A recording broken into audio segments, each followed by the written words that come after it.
Okay, this is a Western Digital Caviar. Ooh. This is the 4300 variant, which means it is a 4.3 gigabyte hard drive. So you can probably read from the top there. Manufactured in 20 September 1998. So, what's today? 18, so yeah, this thing is nearly its birthday, but it's not going to get there. I mean, technically it's already bad, so at least I'm pretty sure. Let's find out.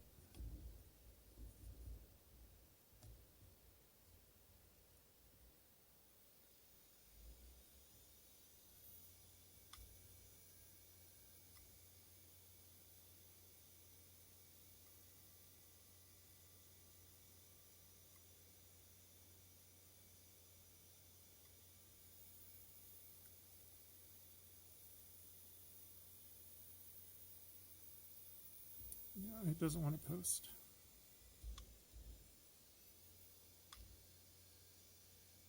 It tries it, then it gives up.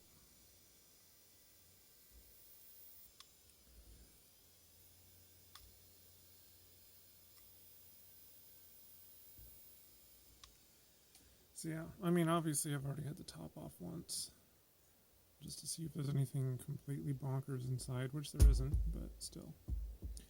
Anyway, let's talk real quick about the caviars. So, the model numbers are super easy to figure out. AC is ATA caviar. And then this next digit is unique to Western Digital, so it's the same number up there, 3. What that tells you is how many platters are in the drive. It doesn't tell you how many platters are used. For example, it might have 3 physical disks, but it's only using the surfaces of 2.5 of them, so a total of 6 platters, but only 5 are in use, right? Because it's been, depopulated. But that kind of gives you an indication of about when the drive was made and about what level of performance you should expect from it. So seeing as this is the fully populated, well, potentially the fully populated, it's a 3-platter or 3-disc drive. So it's probably fairly high end. 20 today. Whereas the other models that start with a 1 are probably low end or were made, very late in the product's life cycle. So that's pretty much unique to these. I've never seen any other drives where that is indicated in any way. So, and then these jumpers down here. So you can see these standard jumpers, single, master, slave. I don't think it has a specific cable select. You might just be able to put it in single or something. Most of them do ship with a jumper like that. I removed the jumper because I probably could have used it on a drive that worked. But if you put this in a number of machines by itself with the single setting, it may not work properly. That's especially true with Macs and things. So if you put it in there with this setting, it might not work. Try to put it in with that setting and it should work. It doesn't make a lot of sense, but you'd figure it would say masters or single, or as opposed to single, but whatever. Don't know what the deal is. But anyway, as with most of the caviars, this uses a board with the component side down. This is one of the later models where the older ones would be a full rectangular board. This one's got that cut out there. And like all caviars, up to the early 2000s, when they went to their new model line, this one uses the tape seal. It also uses screws, so it's not super cheap. But yeah, these guys pretty much always had a tape seal from the first caviar up until their new line of drives. Pretty much right after they escaped from bankruptcy.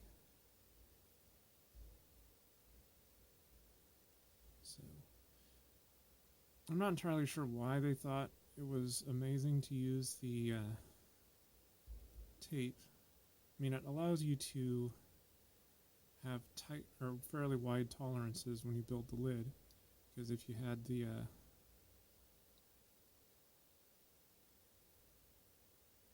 foam and whatnot, that had to be put on in a specific amount in a specific way, and any variations in the top or bottom might result in an improper seal. But if you just have the tape, well, that can cover a lot of sins in manufacturing. Unlike the Super El Cheapo Connor / Seagate drive that I did earlier, this one also uses screws. So it's got a spindle screw, an armature screw, and then a few around the perimeter there. So it's not done entirely for cheapness, the tape isn't. It's just, for sealing, more or less. This does have an atmospheric breather, so it's not over the platters, which is nice. It's kind of off in the corner here. But anyway, let's take the top off. So just need a T8, and all those should come out.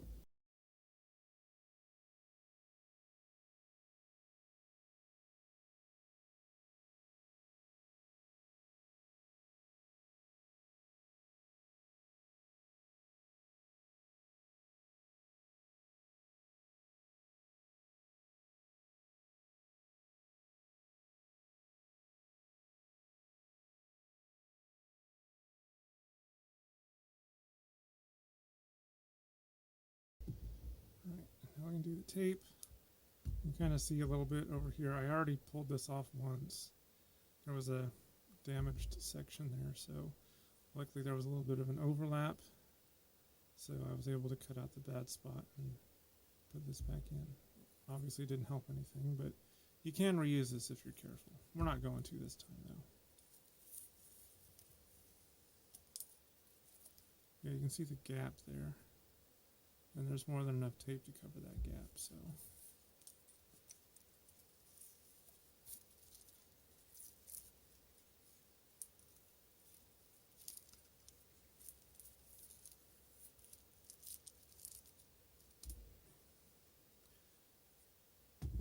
And off comes the lid. It looks like this was the fully populated version. As you can see, as predicted, 3 discs. As you can see, in standard WD fashion, you've got this grid over here to keep the interface board intact. And looks like the read-write preamp is over here, and it's still in a inline package there. It's not one of the later types where the chip's directly on the ribbon cable, so. They don't have any rubber in here. Well, I mean, they do, but it's on the inner bump stop, so you really don't have to worry about that. The outer bump stop is this little magnet deal here, and that's in this plastic thing, so you should never experience any sort of armature-related stiction like on some of those older drives that have rubber bump stops. Now, these are later models, so they don't have stiction problems quite so bad as a lot of the earlier drives, but there's not, it doesn't appear that they might be able to kind of sort of see it just a tiny bit. On the inside of the platters there's a small ring that's slightly different in sheen from the rest of it. That is the landing zone, and it has been texturized. That texture is enough to keep the heads from sticking to the platters. So, let's see if this thing will still spin.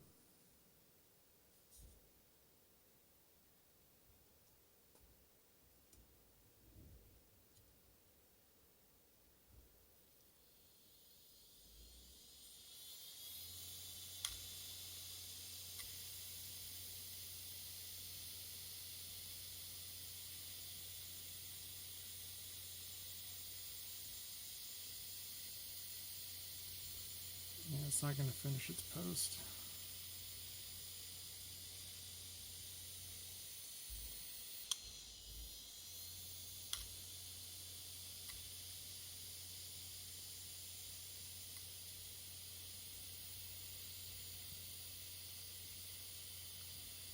This may have been a victim of extended dwell time, where the drive just sits powered on and it just hangs out over a particular section of the drive until it causes damage to the media or the heads or both. Physics and all that, don't you know?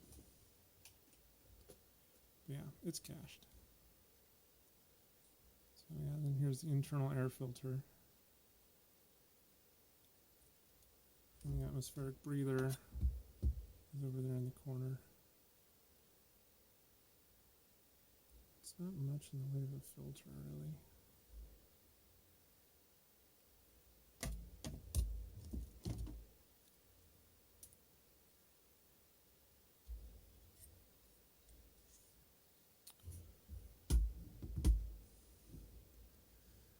Alright, so for getting these apart, you're going to need a straight edge for the armature, and should be the same T8 for the rest of it, except for maybe these. These are probably a 6. Yeah, those are probably a 6.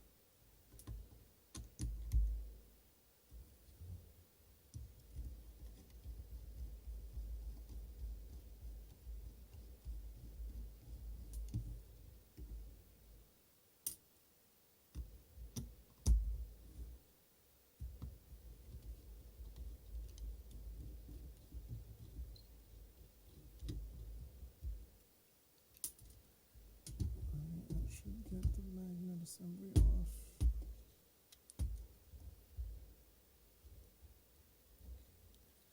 Or perhaps not.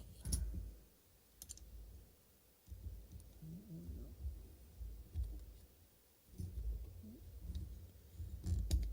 This drive's got the single magnet. Right?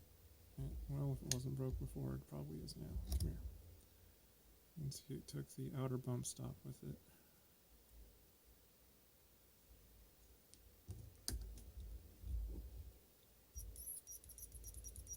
Squeaky squeak. Doesn't really look like there's anything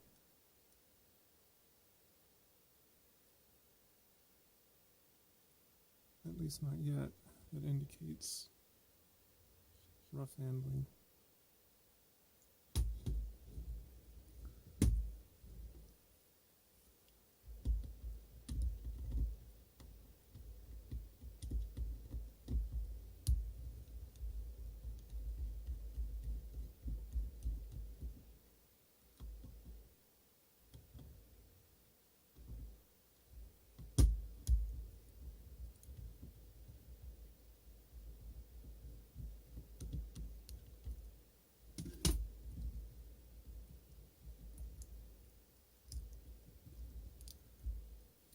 And it's sealed in. Okay. Yeah, that part goes through. This is rubbery junk.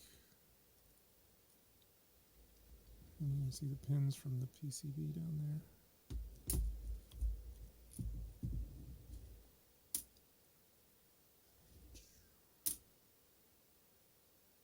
Grab a straight edge. Alright, this might do.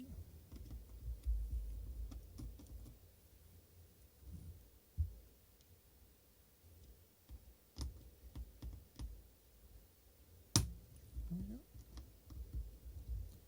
So, before you take this screw out all the way, you're going to want to run this off the platters.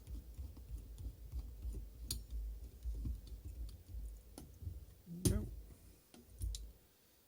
You can see all the little heads, they're all where they're supposed to be.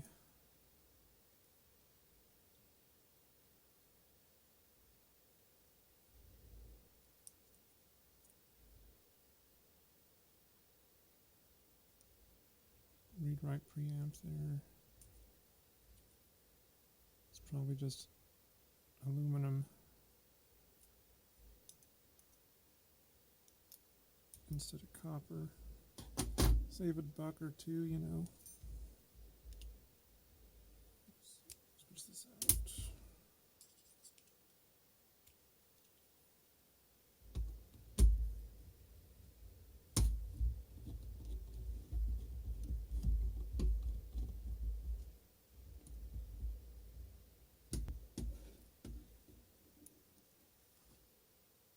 Tiny magnet.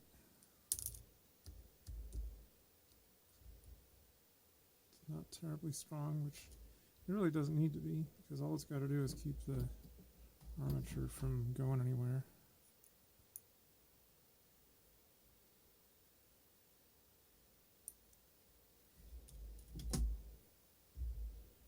And two more. I'll take this bottom magnet out.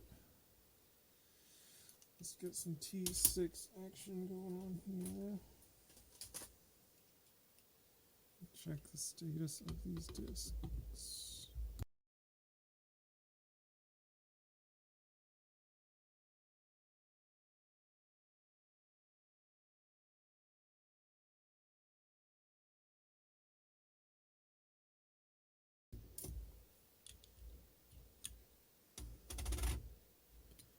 All right, top platter. You can kind of see right around there. The color is slightly different from where it's been texturized for the landing zone.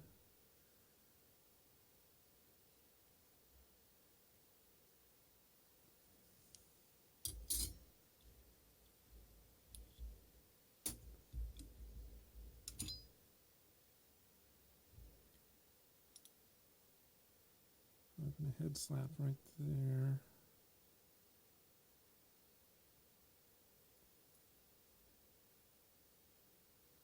So it looks all right.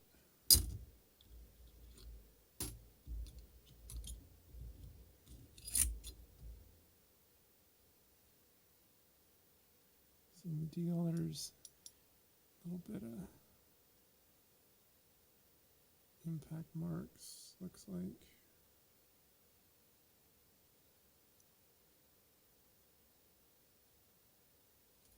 So it might have been dropped. The texture's odd in there.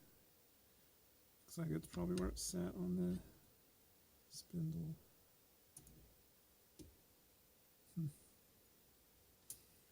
Yeah, the motors in these are just kind of bolted in. I think I'll leave it though.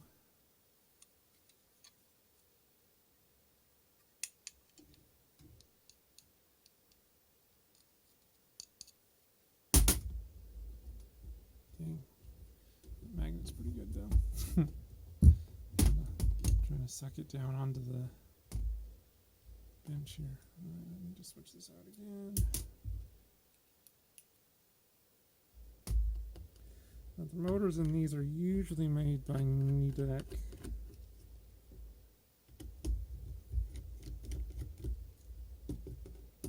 Either that or PMDM, but usually Nidec.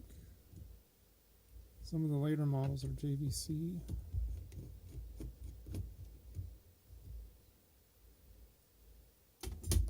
Let's see what this one is. Alright, yeah, here's the board though.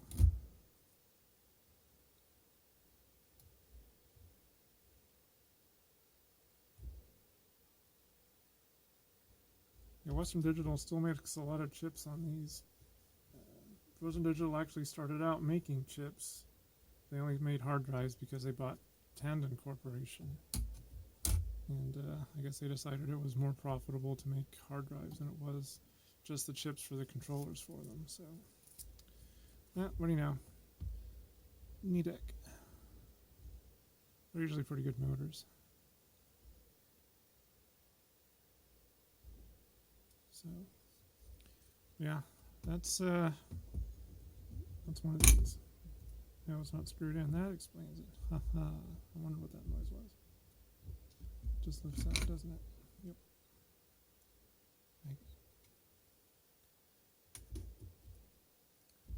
So that's the innards of one of these.